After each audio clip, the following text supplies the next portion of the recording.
Coming up tonight on YCN News, Lebanon, New Hampshire residents expect to see a new school superintendent in September. Brattleboro voters will have another opportunity to weigh in on the fiscal year 2015 budget. And Annie's Affordables in Claremont, New Hampshire celebrates its 10-year anniversary. For more news, weather, and sports, it's time for YCN, your local view.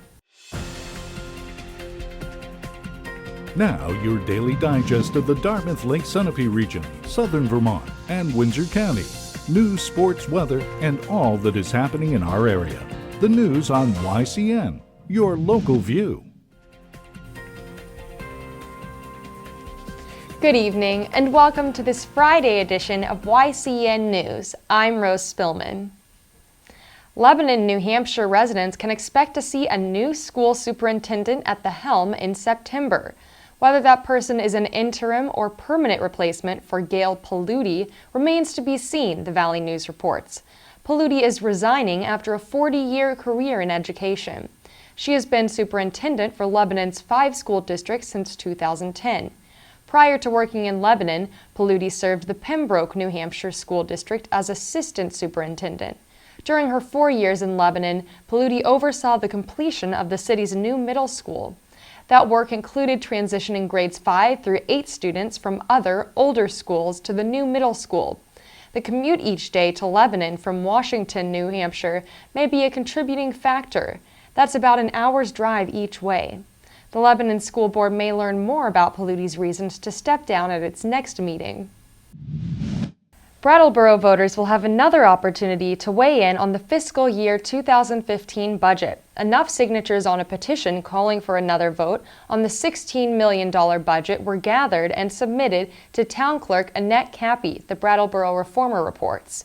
There will not be another meeting to discuss the budget again, and the ballots will be cast Australian style, meaning they will be done in secret with voters marking their ballots and submitting them for counting. At issue on this year's $16 million budget is a proposed $14 million project to build a new police station. Town meeting representatives approved the operating budget on March 22nd. Now voters will be able to have a do-over. The vote will happen by mid-April.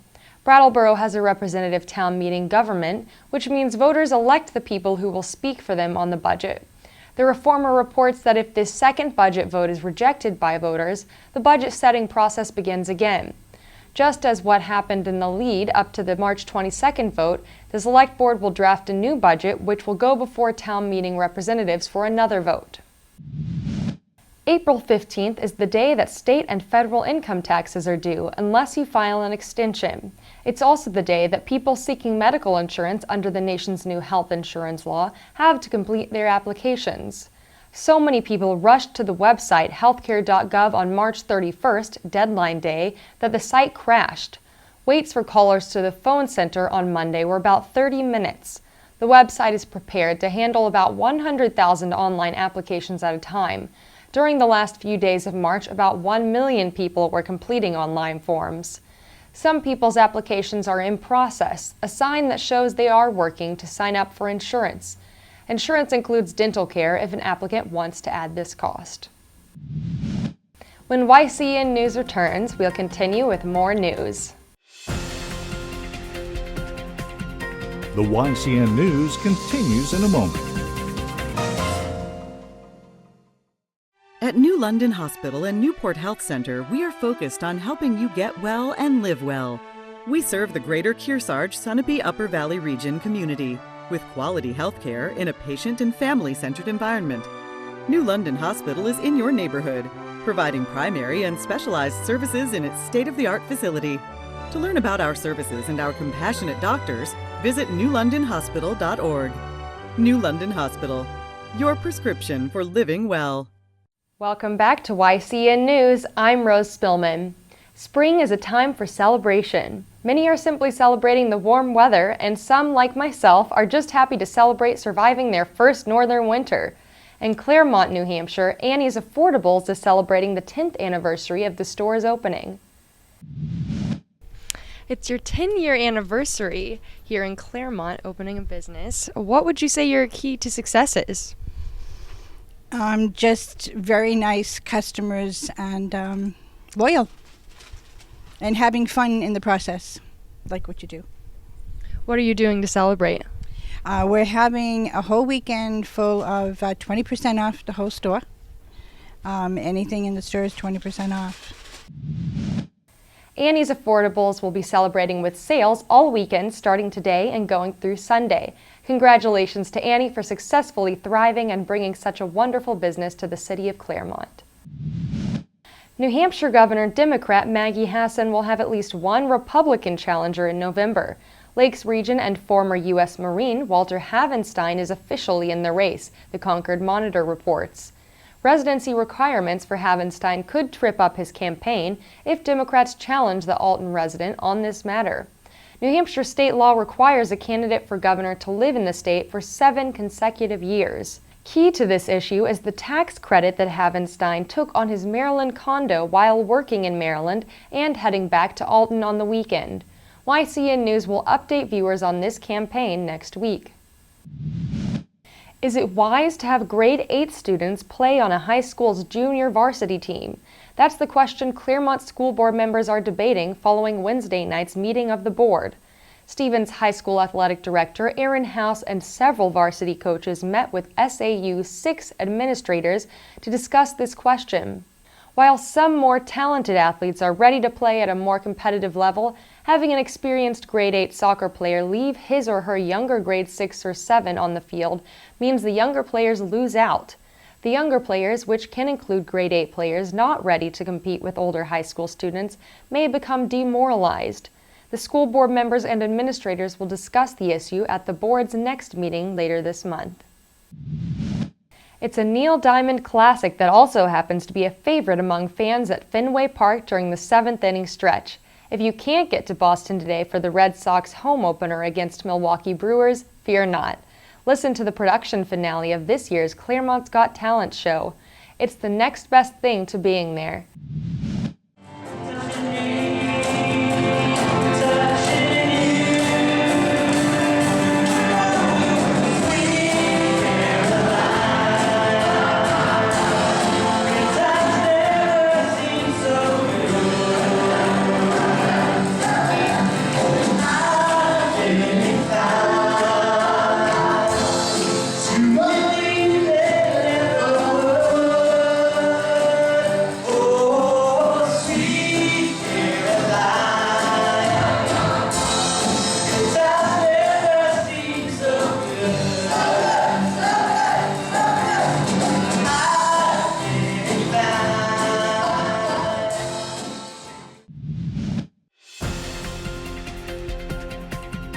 The YCN News continues in a moment.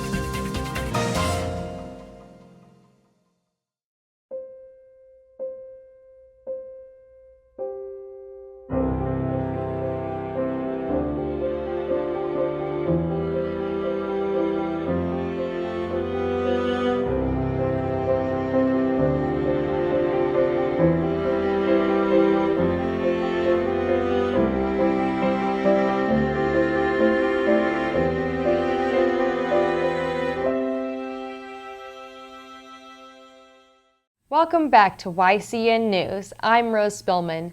Now Matt McDonald will have a look at our weather for the next 5 days, and he'll take a look at some local college sports. Thanks, Rose. Tomorrow will be partly cloudy with highs in the mid-40s and a low of 28 degrees. Sunday will be sunny with a high of 52 degrees and lows in the upper 20s, so get out and enjoy the spring weather. Monday and Tuesday we're expecting some rain showers with highs in the 50s and lows in the 30s. Then Wednesday we'll have a high of 47 degrees with lows in the 20s. We can see some storms approaching on our northeastern and national radar maps.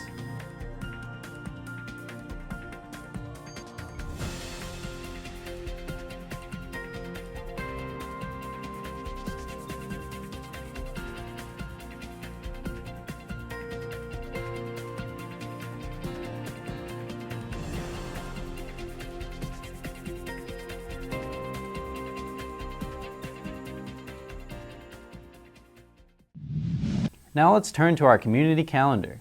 Tomorrow in Bellows Falls, Vermont, the Green Mountain Railroad is hosting a murder mystery dinner by the Union High School Drama Club at 6 p.m. In Brattleboro, The Latches Theater has a spelling bee for adults at 6 p.m. Saturday night. In New Hampshire, the Claremont Opera House is hosting comedian Paul D'Angelo at 7:30 p.m. tomorrow. Remember, you can submit local events from your community by sending them to news@ycnnow.com. And now let's take a look at some regional college sports games happening this weekend. In women's lacrosse, the University of New Hampshire will clash with the University of Maryland, Baltimore County, Saturday at noon. The game is set to take place at UMBC and is part of the American East Conference. UNH has a lifetime record of 11 wins and 1 loss with UMBC. In Colby Sawyer College sports, the Chargers women's lacrosse team will play against Thomas College Saturday at noon. The Chargers are hosting the game in New London, New Hampshire. The University of Vermont will play in 2 lacrosse games on Saturday. The men's team is headed to Stony Brook, New York to play their opponent at 1 p.m. The women's team will host a game versus Albany at 2 p.m. in Burlington, Vermont. Be sure to check out this game if you're in the area. Now, we don't want to forget the premier Fisher Cats game of the season. Yesterday, the Cats outscored Trenton Thunder 6-0 in a spectacular win. YCN News will continue to provide updates from their next few games with Trenton. Thank you for joining us for this Friday edition of YCN News. Don't forget to like us on Facebook at facebook.com/YCNNewsNow and follow us on Twitter and Instagram at YCNNow. You can also check out our blog at wycu.wordpress.com for updated news stories and our online broadcasts. And you can watch our programs anytime online at www.ycnnow.com. I'm Rose Spillman for YCN, your local view. Good night.